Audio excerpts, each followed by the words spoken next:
SBC Media.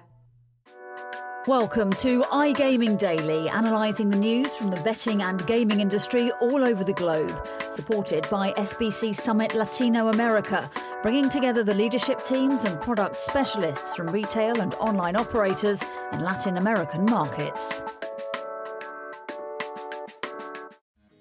Discover the potential of Latin America's booming iGaming and sports betting markets at SBC Summit Latin America, the premier industry event in the region.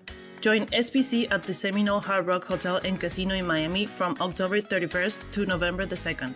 Register now at sbcevents.com. President Lasso's sports betting prohibition mandate sees opposition. No, listeners, we are not talking about Apple's lovable soccer coach, Ted Lasso, but Ecuador's president, Guillermo Lasso, as LigaPro recently opposed the organic law on communications signed by the president on Monday, which mandates the prohibition of advertising sports betting houses in Ecuador. Joining me on the latest episode of iGaming Daily, sponsored by Latino America, to talk all things Ecuador is Lucía Mouriño, Lou to me, and Fernando Noodt, Fur to Lou. How are you both doing? You okay? Great, thank you. How are you? I'm good, thank you. I'm good. Just to clarify, I didn't butcher any of those names in the intro, did I? No, you got them just right, mate. You said soccer, though, so I'm a bit offended by that. Yeah, I wanted to appeal to the American audience as well with the reference of Ted Lasso. I did hate myself when I said it though. I really did. And also, for anyone who didn't get the reference, Fur to Lou is because Lou always calls Fernando Fur, but I always refer to as Fernando. We'll get to Fur though, don't worry. You can call me Jim if you want. Yeah. That's great, man. I mean, Fernando makes me feel like you're about to ground me or something, you know? It's like when your mother calls you Fernando or James Ross, get here. It gives me that feeling. So Fur is better. Okay, I'll try and call you Fur, and whenever you deserve to be on the naughty step, I'll be like, Fernando! Yeah, that sounds right. Cool. I always say I like to get into I've started to do these light, fluffy questions at the start just to kind of ease us into this. And I'll be absolutely honest, Ecuador is not my strong suit, and I have absolutely no idea of any fun question to ask Ecuador related. So, Lou and Fernando, Fur, sorry, I'm not angry at you. I'm going to pass this over to you. Is there any fun Ecuador-themed question that you can think of? Well, your favorite Ecuadorian player, maybe, football player. That narrows it down. Antonio Valencia, former United, or Manchester United right winger / right back. Yeah. I mean, he played all the right side of the pitch. He could do everything. He's definitely the top player in Ecuador's history. I mean, at least to me. I don't know how Ecuadorians feel about their football players, but I think definitely Antonio Valencia is top class, like world class. Yeah. I have to mention Moises Caicedo, though, because isn't he the most expensive Premier League player ever? Yeah, I couldn't think off the top of my head if Caicedo was from Ecuador or not, but I think, yeah, you're right. Yeah, and he is the most expensive Premier League player of all time. Yeah. Well done, Chelsea, for getting that badge. Okay, that was a nice light-hearted one. Well done, Lou. Fernando, better next time. Quicker off the mark. Yeah, I have to be quicker, yeah. Cool. Right, we'll dive into the topic, and I'm just going to provide a bit of context for the listeners out there who may not be aware. So, to provide context of why the law was actually drafted, the aim was to eliminate former policies of the former president, Rafael Correa, who during his tenure authorized something called the gag law on Ecuadorian media. And Lou, correct me if I'm wrong here, but this was regarded by some as kind of like an instrument of state control over media matters, liability, and reporting, correct? That's 100% accurate, yes. Perfect. And in past episodes, we've talked about the need around advertising rules, especially in Latin America, and how they would kind of help the overall industry position itself as kind of an established market, which is becoming. But besides Brazil, which is, is crafting its own laws, and Chile, which is still against sponsorship deals, is Ecuador's approach the right one? I would say 100% no.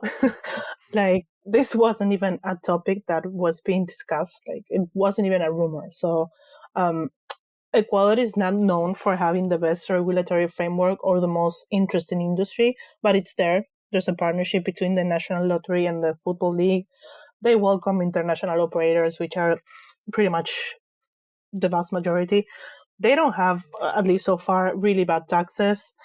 It's like one day they woke up and decided to be problematic.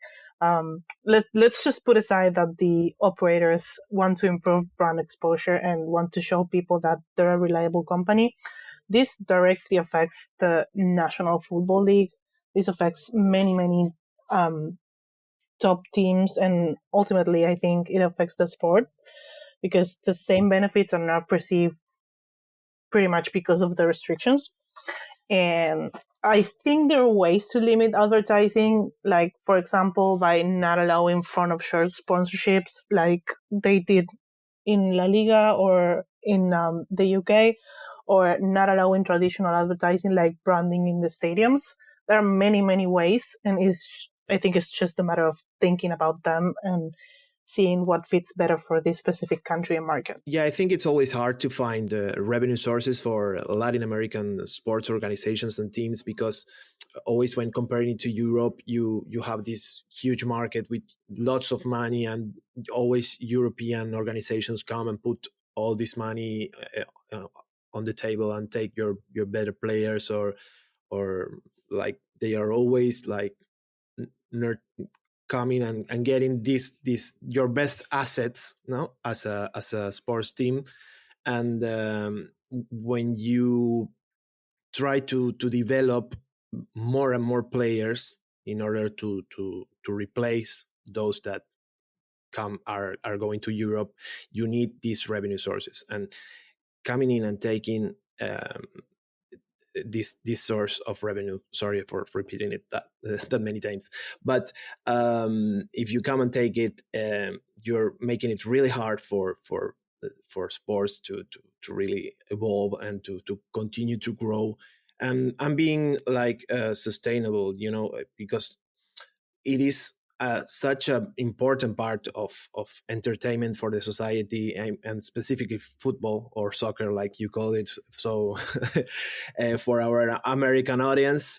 But yeah, I think it's definitely not the right approach, because there has to be other ways to kind of limit the amount of advertising there is, but not setting up an all-out ban and making it like forbidden to sign any type of deals with this segment that always provides so much revenue, right? Lou, you kind of already answered my next question in your previous one, so I'm going to try and reword it a little bit. Initially, it was, were these rules expected? And you said, no, they wasn't expected. They wasn't on the agenda. So why have they been changed? Why was it so spontaneous? Well, first of all, let me start by clarifying that when this law was introduced, it had absolutely nothing to do with sports betting, which is why these news have been so surprising, because sports betting is now included among other industries that I won't mention, but like they're very bad. Let's stay with that. And they're in a list that can advertise on media now.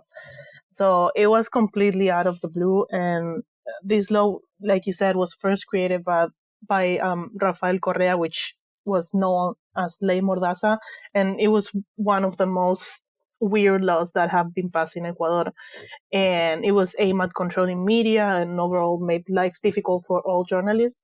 So in general, everyone was expecting Lasso to come up with a solution for this. It's just that it comes in a very weird way. And Lasso had said that he wanted to change this law to protect journalists and freedom of speech, but he never once hinted that he wanted to ban or restrict sports betting advertising. Yeah, I think it, even though this wasn't expected in this type of form, like coming from this law in a specific, I think you could probably expect some sort of restriction for gambling advertising, because you have you are seeing this type of bans in Europe, like in the UK or in Spain. They are setting up bans on betting sponsorships and restrictions for advertising. And other countries in Latin America have been working towards restrictions as well, right? Even though the industry is still taking like their very first steps in regulation, like many countries don't even have regulation yet, but they are working towards some sort of advertising restriction. So I would say you could probably have expected some sort of restriction like this, because we may see it also elsewhere in the near future. So yeah, it's a bit of a blindside hit for the Ecuadorian industry, but I think companies all over the world, but in Latin America, should be getting ready for this type of legislation or pieces of legislation making progress in different markets. And one more thing, like, it's not great for sports betting to be included in the same list as other controversial industries. Like, we can all look up which ones I'm trying to mention here without actually mentioning them, but it is like a really low blow for sports betting to be considered something similar to those industries. Like, it's one thing to limit the industry, and it's another one to basically insult the industry, I guess. Again, I wouldn't like to say I'm the expert on anything Ecuador or even the reactions to this news. I have absolutely no idea. So the question's to you two. What was the response to kind of Lasso's spontaneous ruling in general, but also specifically to these football teams who it will have an impact on? Yeah, well, most teams in the first division have a sponsorship deal of some sort with a betting company. So even the league itself, the first division of football in Ecuador, is called after Bet593, which is a local company, a locally installed company, and that's why the reaction was obviously negative, right? And also the LigaPro, which is the first league, like the entity that oversees the first division of football, criticized the ban, of course, and said like the money from the sponsorship deal they have with Bet395 is vital for sport, which, of course, like we already said, football is a key part of the Ecuadorian society, is the main source of entertainment for the Ecuadorians. So LigaPro president Miguel Angel Lor called for the government to stop attacking the segment. That's how he called it. Like, he called it an attack on the segment. And he said, we are not asking for gifts. They are not asking for gifts. They want to grow, train the young, and bring joy to the people in peace. Like, they are saying, listen, government, please do not, we are not asking you to give us money. We are not asking you to, subsidize us or anything. We just want you to let us grow. And of course, that implies that the not allowing this type of deals is, of course, stopping that potential to grow. And also Esteban Paz from Liga Deportiva Universitaria de Quito, which is probably the top team or the most traditional team in Ecuador, or one of the most traditional, so nobody gets offended. He also criticized the government for not listening to the teams, and even claimed that they had tried to reach out to the government to find like a middle ground and find a solution that works both for what the government aimed to do and what is better for the teams and sports in general. But he says the government wouldn't listen, despite they are now cutting one of their main revenue sources. And by the way, the statement that LigaPro released was signed by 25 teams from the top two divisions. So that's a sign that they want nothing to do with the prohibition. Plus, it's worth mentioning that many of these teams have existing partnerships that not only include jersey sponsorships or like present the stadiums, but it also includes like marketing activations, and specifically on social media and media in general. So they're truly affected by this one.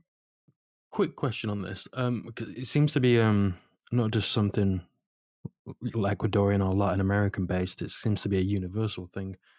But just from your perspective on this story in itself, why do governments not communicate with these leagues or teams when they come up with these rulings? Do you think it's because teams have such a biased view towards a certain kind of say agenda like now? Because obviously it's going to hinder them. But would it not be more beneficial for governments to actually talk to these teams? And why do you think it's not happened in Ecuador? I think it's a reflection of Latin America in general, because it's too political everywhere. So if you communicate something, that means that you have a place to discuss things and that your voice is welcome. And I don't think it's the case in Latin America. Can speak specifically about Ecuador, but like overall, I think that's a shared experience between many, many countries. Yeah, I think definitely in the UK, I know Gary Neville, he's been a very vocal advocate of a footballing regulator to come in. And I'm quite in favour of that myself, to be honest. But it'd be interesting to see if that does happen in the UK, if it does kind of transpire or replicate itself in other regions across the world. Sorry, that was just an off the top question there. I thought it'd be just something that would be stuck in my mind if I didn't ask it. But kind of just the way these rules were introduced and enforced. Lou, do you think this is the correct way of proceeding moving forward? See, this is interesting because both LigaPro and the Broadcasting Association from Ecuador said that it's not constitutional, and that's their main argument to oppose and fight this ban. We still need to see a legal document where we can actually find out which constitutional rights are being violated according to them, other than the fact that they're not allowed to talk about certain topics like sports betting, which could be seen as freedom of speech limitations. But it's just like a lot of people saying this is not the correct way of proceeding, but not saying which would be the right one. And this is just a guess, but it would be like going back to what we just discussed, being part of the conversation and seeing what they can find in common to not ban, but maybe limit advertising. And Fernando, come to you on this one, and Lou, you can respond as well. And then just a final question is, what ways do you kind of think the industry will be affected by this sports betting advertising ban, especially when you compare it to other South American countries? Like we've already mentioned like Brazil and Chile in previous podcasts. Yeah, well, there has been many pushes, like we said, to enforce these type of restrictions in Latin America, but none of them had been approved until this one was signed by the Ecuadorian president. Like Chile pushed for a sports betting sponsorship ban. That bill made pretty much a lot of progress in Congress, but it's still not enforced. Like it's not a law yet. In Argentina, also, a deputy has crafted a bill to restrict sports betting advertising, but it's still in a very early stage and has not even generated any type of reaction. So we shouldn't probably worry about that for now, I think. But I think this type of restrictions, like with an all-out ban, like I said, they are definitely harmful for both sports team and organization, but also for media outlets. Like Lou said, the broadcast organization is also against this type of ban because, of course, betting advertising is also generating revenue for TV, for media outlets in Ecuador. So revenue from betting companies helps both segments, both sports and media, finance their operations, and that drives, of course, growth and a better quality product. So, of course, we always say, and we must always emphasize on how the industry needs to operate within certain boundaries to respect, like avoid problem gambling and promote responsible gambling, of course, but advertising is still a key element for its operation, which is why they need to invest in media and sponsorship deals, and that generates a positive effect both in the sports betting industry, of course, but also for these organizations, both sporting organizations and media organizations that are getting this revenue source. So enforcing a ban on advertising and this type of deals will not only harm the industry, but also the TV product and how teams, especially the smaller ones, of course, which are the ones that get the less amount of revenue from other sources, how they get by and how they continue to grow. Mm-hmm. Yeah, I think it's very similar to the English football pyramid. The lower down the table as you go, the more betting kind of advertising and sponsorships you get. And I remember when the Premier League announced the voluntary commitments to get rid of them in 2025, there was a lot of opposition lower down the league for this not to be introduced because it would destabilize the pyramid completely. Yeah, Ecuador is a relatively young industry compared to other Latin American countries, specifically when compared to neighboring countries like Colombia and Peru. It's worth reminding people that Colombia is the most comprehensive market in Latin America. And it's too soon to introduce rules like this one because you're pretty much limiting how much the industry can grow. So it remains like a question how this will affect the industry, but I expect negative results from this. I did say that was the final question, but I've actually got one more, which has just come to the top of my head. If these restrictions come into place and, say, sports betting advertising are restricted, that leaves a massive hole and destabilizes the whole economy for football. Who replaces that? Who replaces that gap in that market? Well, that's a good question because, again, sports betting is included in a list with other industries that won't be able to place their brands on the jerseys and stuff. So that's a really good question. I expect like the banking industry maybe stepping up, maybe technology as well. But yeah, this leads a huge gap. Yeah, a few months ago, I would have said like maybe streaming companies or cable companies, but I don't think they will. They are a bit in the middle of a crisis right now, so I don't expect them to get the same amount of revenue for sports teams as sports betting companies. Okay, well, we love the hypothetical to finish the episode, and there was no definitive answer. But what I'll say to the listeners is this is going to be an ongoing story, and keep an eye out on SBC Noticias to keep up to date. If gambling is sports betting advertising is banned, Lou and Fernando will be all over who will fill that gap even if we don't have an answer right now. Anything relating to this topic at hand, I will leave in the description below. But on that note, Fernando, Lou, thank you for joining me today. You just angered me throughout this whole podcast. For Lou, thank you for joining me today, and to the listeners out there, thank you and goodbye. Thank you for listening to today's episode of iGaming Daily, brought to you in conjunction with SBC Summit Latino America, being held at the Seminole Hard Rock Hotel and Casino in Miami on the 31st of October to the 2nd of November. If you want to find out more about some of the subjects raised today, feel free to explore any of the sites in the SBC News Network. Happy reading.